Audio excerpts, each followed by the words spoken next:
Okay, guys, as you should have seen on Friday, I believe, or this weekend, I can't remember at this point, but I posted the review sheet already, and it has all the information about the exam, which will look very similar in format to the previous exam. It tells you when the review session is, which is Halloween at 11 to 12. Extra office hours, or alternative office hours, will be Halloween, I think, 10 to 11 for me, instead of Monday after the exam, which isn't useful.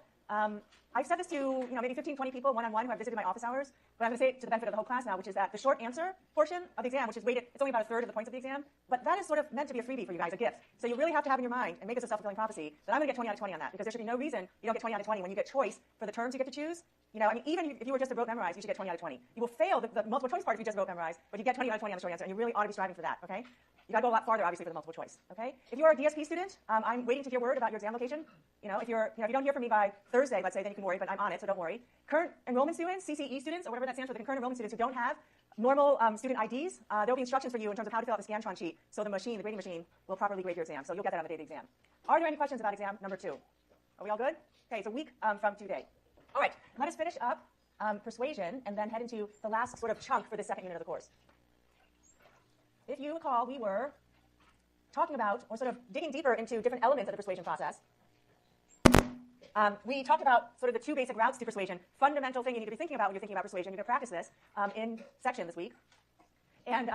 But we went beyond talking about the high-low motivation, high-low ability sort of distinction, which is fundamental, to breaking down the persuasion process into the source of a persuasive appeal. We talked about characteristics of the message, things you ought to be thinking about. Do you want to use a lot of strong arguments? Do you want to use a lot of long arguments? Do you want to have an affectively framed message? Do you want to have a cognitively framed message? And so on and so forth. Do you want to use fear in your message? These are things that are talked about in your textbook. We ended talking about the who says what to whom. That is, we ended up talking a little bit about the audience. What do you got to think about in terms of the audience, the target of your persuasive appeal? Obviously, fundamentally, you need to think about whether they're likely to be processing in a deep, systematic, central route way, or they're going to be processing in a peripheral, heuristic, low-effort, automatic way. Yes, absolutely. We talked about this personality difference, need for cognition, that reflects sort of chronic differences in people's tendency or enjoyment of thinking in systematic, controlled ways versus heuristic and automatic ways. The last sort of example I want to give you for target characteristics you might think about is the cultural background of your audience. And we've already come across the distinction between independent and interdependent self-construals, and how individuals who are raised in more Western, individualistic cultures like ours tend to hold a view of the self that is about agency, being unique, standing out, thinking of the self favorably, making your own path, being autonomous. These are all characteristics associated with the independent self-construal. If you want to persuade somebody who sees themselves that way, you ought to tailor your message in ways that's going to speak to that sort of view of the self. You want to tell them, hey, here's a way you can stand out and be different and unique. In contrast, if you're trying to persuade an audience that has grown up in a culture that really fosters social relationships, harmony, group norms, taking into account the social situation, you don't want to be selling your product by saying how unique and special this can make you. You want to sell the product by appealing to how the product might help, or the issue or whatever might help build your social relationships, maintain your social relationships, togetherness, social harmony, and so forth. About a decade ago or more, maybe 2 decades ago actually at this point, Han and Shavit did an analysis of existing advertisement out there in the real world, out there in American ads. They picked up ads from American outlets versus Korean ads, and they content analyzed these ads. And consistent with what they were expecting, what they found was American ads indeed reflected the themes that you'd assume would appeal to somebody who holds an independent control of the self. She's got a style all her own. You, only better, right? Self-enhancement, self-esteem. Make your way through the crowd, stand out, be different from everyone around you. How to protect the most personal part of your environment, your skin, appealing to you as an autonomous, unique, separate entity from others. Korean ads had a real social, interdependent flavor to them. We have a way of bringing people closer together, a more exhilarating way to provide for your family. Our family agrees with the selection of home furnishings. Our family, celebrating a half-century of partnership. So these examples are all very consistent with the independent and interdependent self-control distinction, but you might be thinking to yourself, well, maybe they chose ads for products that, were more family-like, more social in the Korean condition, and more likely products that you use alone. We don't share deodorant. I use my own deodorant. I don't pass around the family and share deodorant. So maybe there was a selection issue going on. I'm fairly certain they took care of that in the study, but they also ran a follow-up study where they had the same product. They showed Korean and American subjects the same product. I'm assuming it was some dental hygiene product. In one condition, the product was sold with the phrase, treat yourself to a breath-freshening experience meant to reflect or appeal to the independent self-control, or share. I have no idea what that could possibly mean, though. Share this breath-freshening experience, so I must be very independent. But they use these different ads for Korean and American participants, and this is described in your textbook, but Koreans were more persuaded by the latter kind of ad, the latter phrase, sharing this breath-freshening experience, whereas Americans were more persuaded, more positive for the product, in other words, by an ad with the red top phrase. Okay, consistent with this idea, holding product constant, framing the message. We're not talking about affective versus cognitive framing. You could, but here we're talking about framing the message to be more or less interdependent and independent. Okay, really a fundamental distinction you could think about. In this culture, this is in your textbook too, as well, in chapter 3 from the first unit of the course. If you recall, there are gender differences in self-control as well. Women in North America tend to think of themselves in more relational, social relationship terms. Men tend to think of themselves in more independent, autonomous terms. Knowing that, if you were designing an ad for men versus women, you ought to, according to this research, try to appeal to relationships versus autonomy, depending on the gender of your audience. Okay? Pretty straightforward stuff, and stuff that you're exposed to every day, but it's grounded, now in these social psychological type findings. Okay. Moving right along. We are right on schedule, which is awesome.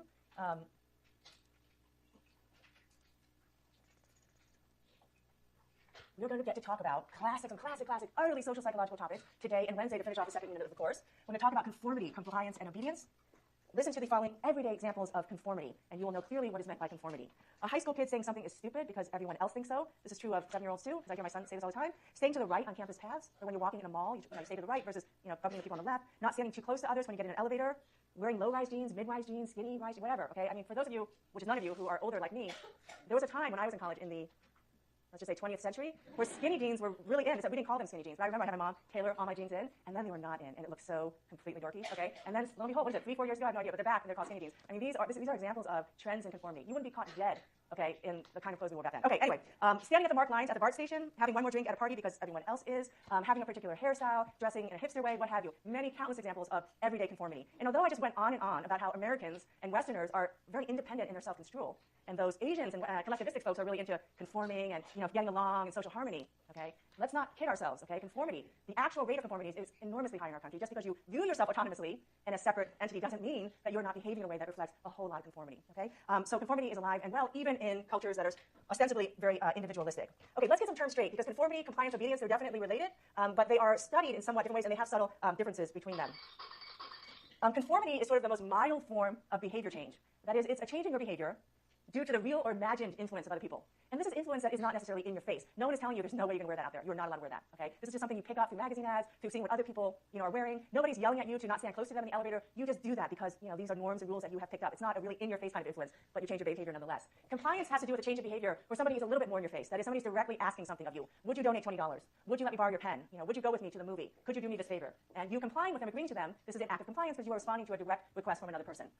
Obedience is also a change in behavior. So all of these reflect something we do in our behavior, some change. In this case, it's from not somebody asking you, not some sort of invisible, diffuse form of influence. It's somebody telling you, commanding you to do something, okay?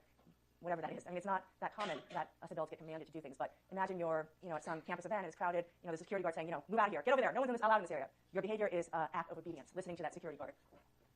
If you haven't picked up yet already, you can think about these different forms of behavioral change as varying in the degree of pressure that's put on the individual. Okay, from mild, maybe unconscious, diffuse, not direct, to very in-your-face, direct commands of changes in behavior. Yeah. This kind of change my behavior, but it's not really like telling me when I run in. Yeah, no, you wouldn't be obeying. Well, change in behavior consistent with what they're asking you. Otherwise, it'd be called disobeying. Okay, so that doesn't count. Okay. Today we're going to focus. I think we're only going to have time to focus on conformity, and then we'll talk about compliance, which is really fun stuff. And most people find it really useful, not only in terms of strategies we ourselves could use to get others to comply to our requests, but making us a little more savvy about the strategies that others are using to get us to do something. And we'll end on Wednesday talking about classic ignoble experiment on obedience. Okay, so why is it that people conform? Okay, why is it? Let's say you walk into this lecture hall and there's like 12 students up here. Okay, why is it that you come into the lecture hall and you're like, oh, and you come up to the front of the lecture hall as well? Why are you conforming to their behavior? Why, when you walk into the library or a movie theater, do you immediately lower your voices? Why do you do that? No one's telling you to lower your voices. You're probably not even aware. It's not like you consciously decide, hey, I better lower my voice. Why is it we engage in these acts of conformity? It's argued there's sort of these two big categories of reasons why we engage in conforming behavior. The first big category is something called informational conformity or informational social influence. And this is conformity that occurs.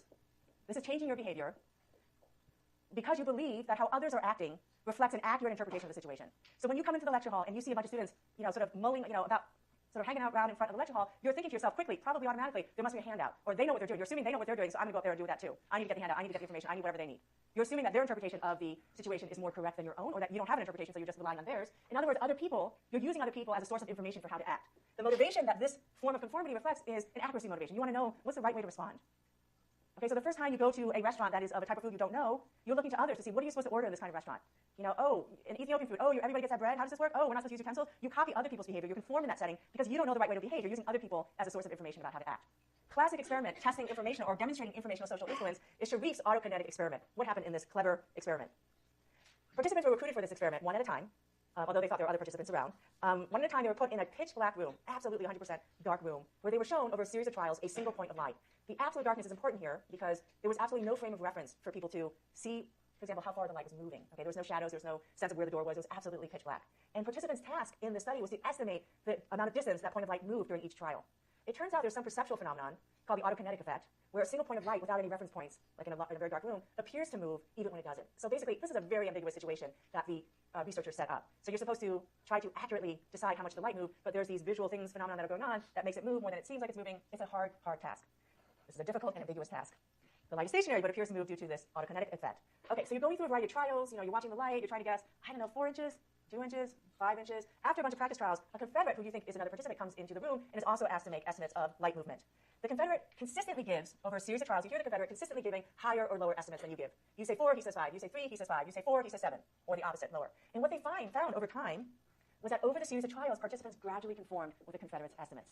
And they interpreted Sharif, and to this day, people interpret this experiment as a form of informational social influence, that this is about getting at the truth. They are assuming that the Confederate has a better sense of the task, which is difficult and hard to know if you're getting the right answer. So, well, he seems like he knows what he's doing, so I'm going to start responding more consistent with him because I'm trying to get at the right answer here. I'm changing my behavior to get at a source of, to get accurate information, to make accurate estimates. Now, some of you might be wondering, well, how do you really know it's informational social influence? Maybe they didn't want to make the Confederate feel silly. Maybe they just wanted to not rock the boat. They're like, oh, well, he's saying 5, I'll say 5 too. He keeps going higher, he keeps going lower than me. I don't want to make a socially awkward situation. I will just start agreeing with him. Well, to rule out or to demonstrate more convincingly that this was about information, what participants thought was the right answer based on looking at the Confederates' responses, they continued doing another phase of this experiment where they had the Confederate leave the room. So there's no more Confederate there, but the Confederate has already conveyed information, giving consistently higher or consistently lower estimates. And when the Confederate's gone, the participant continued to give consistently higher, consistently lower estimates like the Confederate had given, suggesting that it wasn't about anything social or the Confederate being present, because even when the Confederate wasn't there, they still showed that conforming influence, that influence, informational influence that they presumably obtained from the Confederate. With me? Okay. Now, this study and my emphasis about how this light task is ambiguous highlights one of the sort of most frequent circumstances or factors that have to be present for informational social influence to occur. If you've gone to an Ethiopian restaurant before, there's no ambiguity. Okay, you know exactly what you're doing. You're not going to be conforming at all. And if you were to conform, it's not due to informational social influence. If you come into this room and you see a bunch of people up front and somebody's saying, "Oh, we'll get a handout," there's nothing ambiguous here. The situation is not ambiguous. It's very clear about what's going on. You're conforming, and there's no ambiguity. This is not conforming, and this is not informational social influence. So ambiguity is a really big factor in making informational social influence more likely. Of course it is. So it's like too many words for saying something so obvious. Okay, you're not going to look to other people and use them as a source of information unless you're unsure about the situation, which is only going to be the case when there's ambiguity in the situation. Less obvious, maybe, though, is that when a situation is a crisis, okay, the fire alarm's going off. What do we do? Okay, it's a crisis situation. You're looking to other people to see how they are reacting to the situation, trying to figure out what their interpretation is, and conforming your behavior, assuming that they might not know what's going on. Some of you should be thinking that, interesting, because if everybody's doing that, this becomes a problem, because I'm thinking you know what's going on when you don't, you think I know what's going on when I don't, and this results in a case that we'll talk about later in the semester, but it's called pluralistic ignorance, where everybody's assuming something about everybody else, except the problem is everybody else is assuming that it's true of you as well, and so you're all being misled, okay? But at times, there are people who know what they're doing, and you look to them like in a crisis situation. You're not sure, things are going fast-paced, it's a very emergency-like situation. And when others in the situation are experts, informational social influence is more likely to occur. If you see seniors, filling out their Telebears form or whatever it is, you're going to be more likely to copy them, conform your behavior to them than a fellow freshman, because they're experts. They know what they're doing. Okay, they know the correct stand trying to get. These people know what they're doing. Okay, you're going to believe the person or conform your behavior to the person who you perceive as an expert. Let me give you a sort of interesting, fun experiment that falls into the area of psychology and law that really illustrates how ambiguity, crisis, and experts can really push you to be influenced in an informational social influence way. So this is a study done by Saul Kassin, I think a student. Saul Kassin, if any of you out there are interested in psychology and law, he's one of the big players in social psychology who does work on the interface between psychology and law. And there's a module at the back of your textbook if you're interested in the intersection of social psychology and legal issues. So in this study, the legal domain that they were interested in bringing to life in the laboratory is, or the kind of situation they were trying to develop an analogy for, is the police interrogation situation. When a suspect is brought in to be interrogated for some sort of crime. Now, we've all seen the cop shows and the law shows on TV, and they are showing this sort of very stark room with very uncomfortable-looking chairs. Not a whole lot of information in these rooms. The suspect is sitting there in the room, and you have the police, telling them to confess, recounting what happened to them. This is a situation where there is ambiguity. Okay, there's ambiguity because what police interrogators often do is they recount their version of the events over and over and over again. So much so that suspects, after a long amount of time and tiredness and no social support, may begin to get very confused about what's reality and versus what they were thinking. In fact, there's famous cases of people confessing to crimes they didn't commit, presumably because of this ambiguity and the stressfulness of this situation. So there's a lot of ambiguity. There's definitely one of the sources of possibility for informational social influence. This is a crisis situation. You're being interrogated. Someone is suspecting you of a crime, and there are ostensible experts on the situation. The police is acting like they know exactly what happened. They may exaggerate the amount of expert, witness testimony they have, and so on and so forth. Police interrogation situation have all these elements. Saul Kassin was interested in this idea, and he set up a situation in the lab, not a police interrogation situation, but something along those lines, but he was trying to convince somebody or convince participants that they were guilty of a crime. Okay, so here's what happened in the study. The study was ostensibly about reflex speed, and participants were told that their task was simply, poor participants, but participants were told their task was simply to type letters on a keyboard, in other words, type, okay, but that whatever they do not hit the Alt key. Okay, they were told they were not allowed to hit the Alt key, but otherwise they had to type a series of letters that they were shown. Half the participants were told they had to type either quickly or leisurely, and you'll understand that manipulation in a second. Okay, they had to type a really quick piece, or they could type, with fingers even, they can go slowly. A minute into this typing task,